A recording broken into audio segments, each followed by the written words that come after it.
Thank you very much. We're here to discuss concrete steps of our nation that we have to take. We have no choice, and we don't want a choice. We're going to take to prevent school shootings and keep our children safe. Following the horrific shooting in Parkland, my administration formed the School Safety Commission. Today, the commission released its official report, and that's a very important thing. These are some of the people, parents and incredible parents that I've gotten to know, and some of the people that are most involved with the tragedy of Parkland. The report includes nearly 100 detailed recommendations based on the input from families, educators, mental health practitioners, law enforcement, and federal, state, and local leaders. And I will say this, every one of them is knowledgeable. I want to thank Secretary Betsy DeVos for leading the commission, along with the other commission members, Acting Attorney General Matt Whitaker, Secretary Alex Azar, and Secretary Kirsten Nielsen. Thank you very much. We're also joined by Florida Attorney General Pam Bondi, thank you, Montana Superintendent Elsie Arnson, Kentucky Sheriff Kevin Byers, and President of the Santa Fe, Texas School Board, Rusty Norman. Thank you all very much. Thank you, everybody, for being here. Appreciate it. Thank you. Thank you. Most importantly, we're honored to be joined by Carson Apt, a brave survivor of the Parkland shooting, along with families who have lost their loved ones in this horrible, horrible school shooting. Andy Pollock, Ryan Petty, Max Schachter, Scarlett Lewis, and J.T. Lewis. Terrific people. Your courage in the face of this horrible event, the grief inspires us all. Last week I met with Max Ryan and many other Parkland families. We are profoundly grateful to all of the families who are working with us to help prevent others from suffering the same terrible heartache and tragedy. My administration is pursuing a comprehensive strategy to address school violence. We enacted two critical reforms into law: the Fix NICS Act, which you know about, which strengthens very strongly the background checks for firearm purchases, and the Stop School Violence Act, which provides grants to schools to improve safety. And they've gone a long way. We've also secured historic levels of funding to give schools and police more resources to protect their students. This morning, we also completed the process to issue a new regulation banning bump stocks. And Matt, you'll be talking about that in a minute. We've taken important steps, but much work remains to be done, as always. Today, we are reviewing the recommendations put forward by the School Safety Commission. These include fixing mental health laws so that families and law enforcement can get treatment immediately to those who need it. Encouraging states to adopt extreme risk protection orders which give law enforcement and family members more authority to keep firearms out of the hands of those who pose a danger to themselves and to others. Launching a no notoriety campaign which would encourage the media not to use the names or, frankly, anything having to do with the shooters. I see it all the time. They make these people famous, and they're not famous. They're the opposite. They're horrible, horrible people. I think that's a very important one. No notoriety campaign. Supporting local efforts to create a culture that cherishes life and fosters deep and meaningful human connections, allowing highly trained school personnel to have access to firearms. According to the Department of Homeland Security, the average duration of an active shooter incident at a school is under 5 minutes, so all of this horrible carnage takes place in a very short period of time. That is why it's critical to have armed personnel available at a moment's notice. These are people, teachers in many cases, that are the highest trained that you can get. People that are natural to firearms, people that know how to handle them, people that have great experience, and on top of the experience have taken courses and they're right on the site. This is critical to the hardening of our schools against attack. Also, they love our students. I've seen the teachers, I've seen so many of them over the last 2 years especially, where something's happened, and they truly love their students. And by loving their students, they want to fight for their students more than anybody else would.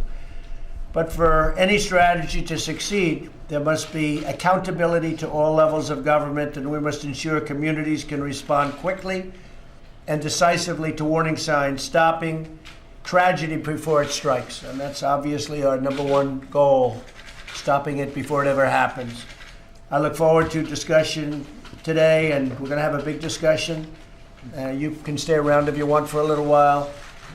Some of these folks have incredible things to say.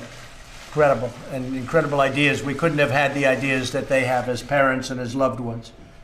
Nothing is more important than protecting our nation's children.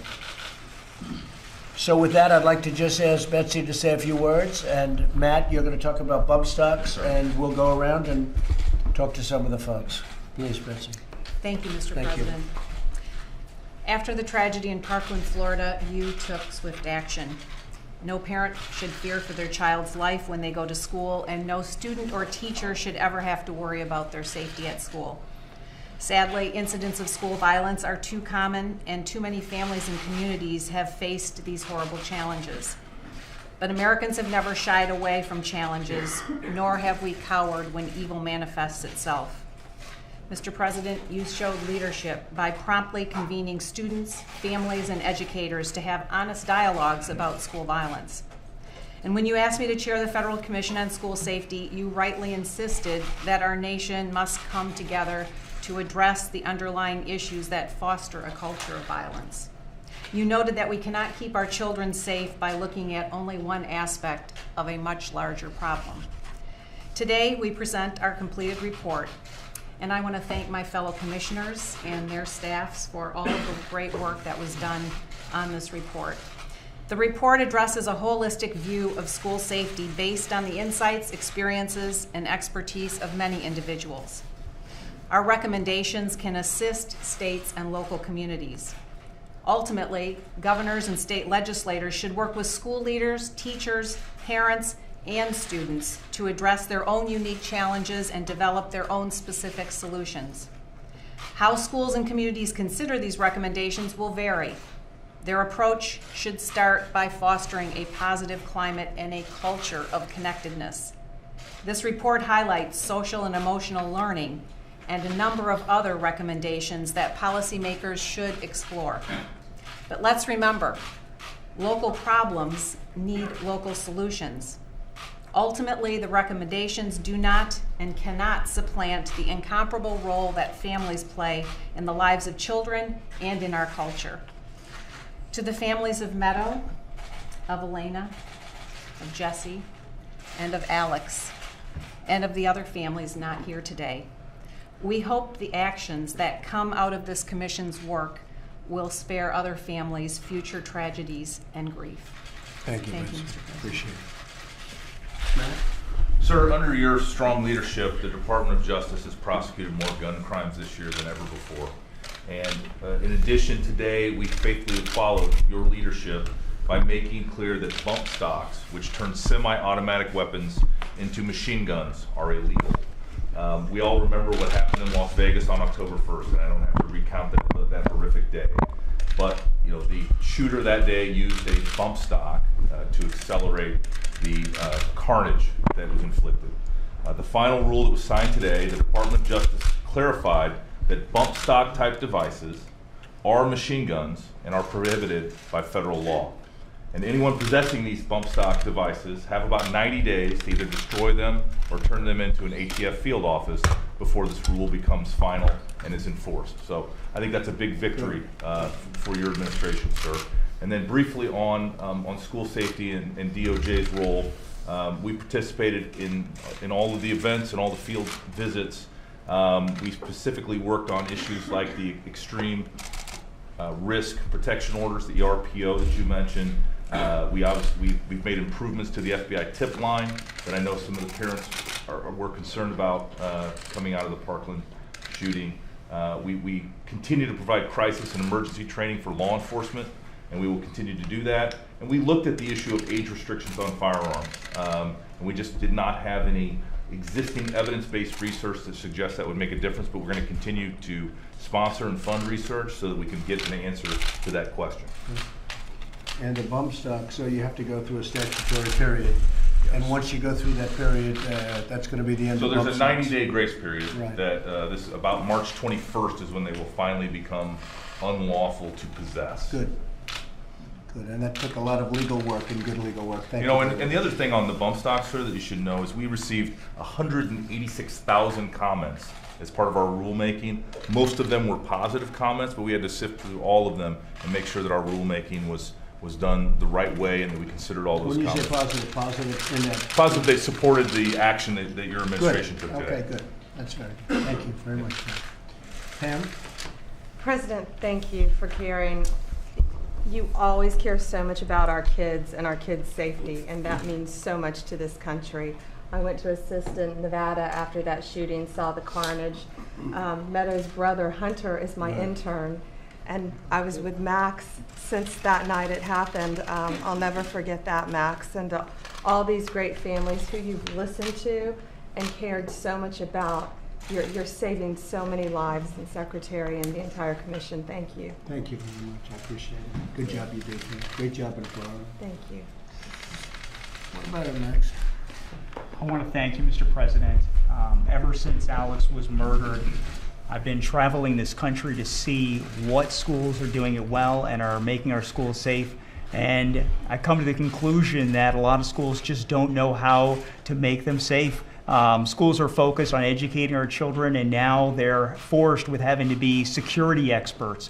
So after Alex was murdered, I have a vision to create a clearinghouse of national school safety best practices, and I want to thank you for putting that in this recommendation. Thank you, Secretary, and all the secretaries that put this report together. Schools need guidance on best practices and what to do first, what to do second. And we don't want schools wasting money on items that are not proven to save children's lives. So this report recommended the creation of a clearinghouse, a repository to produce national school safety best practices. This has never been done before, and I think this specific recommendation is going to make schools across the country safer and children. So thank you very much. Thank you very much. Great job you've done. I appreciate it. Carson, please. Hi. I think touching upon what Max was saying, there are great recommendations in this, but now it's up to the states and to schools to actually put these recommendations to action. On the federal level, we've gone as far as you can regarding this, and now it's up to the states and the schools.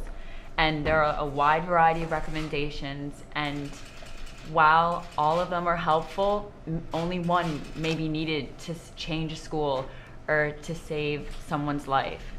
And as a student at Douglas now, I look at the school and I see what's been done already. Specifically, one of the things I've noticed is we have a lot more drills and protocols about what to do in not just active shooter drills, but in any emergency drills. And that's something where it's not just necessary for school, but it's necessary for life, because this isn't just happening at schools. This is happening in movie theaters and concerts. And if you know what to do at a young age, it's going to unfortunately be instinct by the time you're older. And while it's unfortunate, it will help keep you safe. So I thank you, Secretary, Mr. President, and all the other secretaries for creating a large report of recommendations, because it gives a wide variety for schools to choose from. Thanks, Carson. I appreciate it. Andy? Thank you, Mr. President. Right after my daughter was murdered, I came to the listening session here at the White House, and I addressed the country, and I said we all need to come together and focus on school safety. It's something we all could agree on. And after that happened, there was a lot of people in the country that just wanted a certain agenda, okay? And you all know what that agenda is. but not this administration and the president yet. They wanted to look into the facts of what happened that led up to Parkland, and the president listened, and he put together a commission that was going to look into all the facts that led up to February 14th to make it so it doesn't happen again. He formed the commission, and this is the most comprehensive report done after a school shooting ever by administration, that's going to affect the quality of life for all students and teachers throughout this country. Because I know it affected me personally what happened in Parkland, and these families know what happened in Parkland. And in this report that the president helped put together with his policymakers, I know there's people that we spoke with, and his administrators and his secretaries, they all put this report together, and it means so much to all of us. And this president and his administration listened, and he did this, and it means a lot to all the families. And we want to thank all the administration for getting this done and making it safer for all the kids in this country. And that's what it's about. Looking at the past, looking what happened, and looking to prevent it from happening again. Okay, that's what you do. You look at the facts, what it led up to February 14th, and you look to change things. And that's what this administration did. And I want to thank you so much for doing that. Thank you, sir. Thank you very much, everybody. Scarlett? Yeah, well, this is Jesse, President Trump.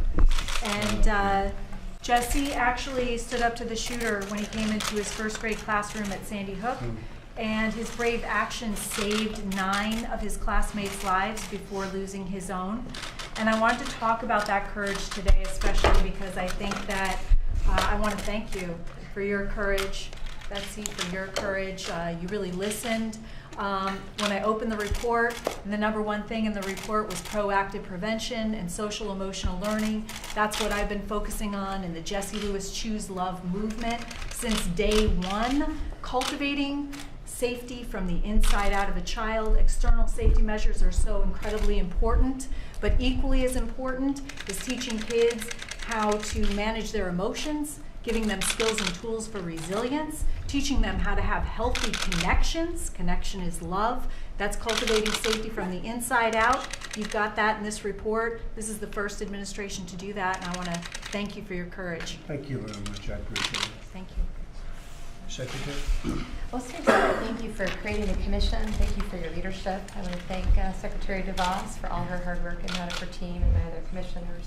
But I want to thank everyone around this table. Thank you for standing up. Thank you for giving a voice to the victims and survivors and to our communities. We listened. We hope that we learned from you. This is the start. We were just discussing this will not sit on a bookshelf. We intend to implement it under the President's guidance and leadership. But I want to thank you all because it's understanding the communities, what you need, what the risk is, how you would like to address it that got us to this today. So thank you very much for all of your involvement. Thank you very much. Thanks, Chris. Please, Ryan. Mr. President, thank you for having us here today. Thank you for your leadership on this issue. I'd like to thank the commissioners also for their hard work. I was flying down here when this was released and trying to devour it on the plane as quickly as I could. As Andy said, this is the most comprehensive report I've ever seen, and I applaud the comprehensive nature, but also the depth that goes into each of the recommendations and the thoughtfulness in putting this together. There's so much to like here. My hope is that rather than fighting over the things we don't like or we think are missing, that as a nation we'll come together and focus on the things we do agree on, because 99% of this I think we can agree on and we can move forward. And if we'll just agree on it, I think we can take steps towards solving this. So, Mr. President, thank you. Thank you very much. I appreciate it. Thank you. Been a lot of love doing this. You know, it's very interesting when you talk about the report, and people are loving it in terms of hopefully it's going to be very effective. It's going to be put to good use. But it came out of a lot of great and really brilliant people and people that love what they're doing because they understand where it's all coming from and where it's going and what you want to accomplish, much more so than just haphazardly putting a group of experts in charge. So I just want to thank everybody so much. Thank you very much. Alex? Yes, Mr. President. And I'd like to especially thank Secretary DeVos for her leadership of the commission and the efforts here, and really echo what Scarlett had to say about the mental health issues. I think that was one of the key learnings of the commission, was just what we're facing in terms of depression, anxiety, and self-harm thoughts of our kids. Major depression has increased by 2/3 among youth from 2010 to 2017. 1 in 8 children will have a major depressive episode in any given year. And mental health disorders that are not properly treated can lead to self-harm and harm for others. And so that's one of the key outgrowths of this report, are 4 key areas for focus and recommendation at the federal, state, and local level. The first is that we've got to make sure our mental health services and connections to treatment are available in our schools. We've got to get to our kids where they feel safe. Second is that we've got to have opportunities for more effective screening for mental health, and we've got to get kids on psychosocial and psychotropic medications to treat them. And third, we have to have better understanding of a lot of our medical privacy laws and education privacy laws and fix them where needed to ensure that when there's a cry for help, that cry can be heard by other family members and by authorities. And then finally, we've got to make sure that we have available and effective treatment options for our kids who are suffering from mental health disorders. So, Mr. President, we've got a very bold agenda here, an action plan, but I think these are the right kinds of issues to really tackle a problem rather than just flashy things that won't actually deliver results. So thank you, Mr. Secretary. I appreciate it. You've done a fantastic job. We appreciate it very much. Rusty? Mr. President, we definitely want to thank you from Santa Fe and your team, all the work that went into this. The community of Santa Fe ISD is still very much in recovery mode from the mass tragedy that we had in May. Oddly enough, I think your commission had a meeting the day before we had our tragedy in Santa Fe, and we were given some briefings and did have an opportunity to visit with some of the commissioners and some of the folks from the committee shortly thereafter. We have undertaken many things in Santa Fe that we knew to do, hardening of schools and a few changes like that. We responded to what the community and what the parents wanted, what the students wanted to feel safer, but we really didn't know what we were looking at long term. So we were very much looking forward to this information to see, number one, what we might have missed in a best practice just in the early stages, but more importantly, what we can do to impact these students, not just in Santa Fe and not just in Texas, but all across this country. Because as I told you back in June, we have an epidemic of violence that has got to be stopped.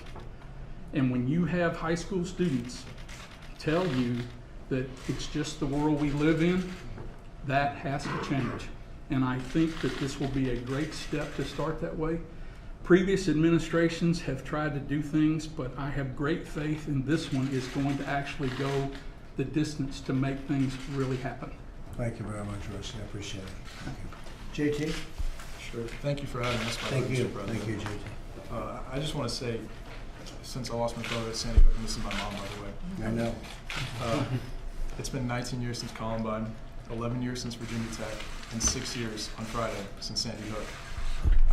And we've met with governors, and we've met with senators, we've met with the previous administration, the president, and the Secretary of Education, and everyone wanted to focus on a certain issue, as Andy said, and I won't say it, but they didn't want to focus on school safety, which is the most important thing in what this report really tackles. So I want to thank you. I want to thank everyone who had input on this report. It's amazing stuff, and it's interesting. As I learned going back to school in Newtown, Sandy Hook, the schools become infinitely safer the day after the shooting. They implement all of this stuff, and you feel completely safe in the school that just had a shooting yesterday. So this needs to get into the schools before something like that happens. So I want to applaud everyone here for taking the effort to do this. Thank you, Secretary DeVos. Thank you, everyone. Thank you. Thank you very much, JT. Thank you. Thank you. Please. Sure. Well, Mr. President, I want to thank you for listening. As someone has already mentioned, in previous administrations, kind of wanted to bury their heads in the sand. You've listened. I appreciate that so much. Secretary DeVos, I appreciate all the work you've done. Everything in here is spot on from a law enforcement aspect. Our shooting happened on January 23rd, but it wasn't the first in our area. 20 years prior to that at Heath. And this type of thing was still done 20 years ago and no progress. I think there will be progress this time. And I want to thank you for all the work that you've put in on it. Mr. Voss, thank you so much for everything that you've done. And I think it's going to be a whole lot better now. I think our schools will be a whole lot safer across this nation if the state and local level takes what's in here, uses it, and gets in the legislature and passes some things that will help these recommendations stay in our schools, because our children are our most precious resource. That's our future. And I agree with Mr. Norman. This has got to stop. We've got to change, and this is a great step in that direction. And I want to thank you. Thank you very much. Thank you, Sheriff. Please. Thank you, Mr. President. Thank you very much for your leadership with this. From a rural state with a rural voice at the table here, thank you for not having it being top down. This is organic. This is coming from the bottom up, and it is not a mandate. All of the things that are here are going to be put into play in any fashion that can happen in Montana or across any of our other very rural states. Teachers. I taught for 23 years. How exciting this is to put in the hand of teachers, teacher leaders, to protect our most treasured, our students. I thank you for your leadership. I thank you very much, Secretary DeVos. Thank you very much. I appreciate it. So this is available to everybody. I think you probably have a copy. If not, we'll get you one. And it'll be at your disposal, and more importantly, it'll be sent all over the country to different schools. And I think we have a lot of tremendous ideas here put up by tremendous people. So thank you all for being here. Thank you very much. Thank you. Thank you. Thank you, Press. Mr. President, can we ask about the shutdown? We'll see what happens. Well, you say that, but what about... Too early to say, sorry. Thank you. Okay, thank you, Press. everybody. Thank you, Press. Let's go. Are you still willing to shut it down for $5 billion? Thank you very much, everybody. Thank you, Press. We need border security. Thank you very much, everybody.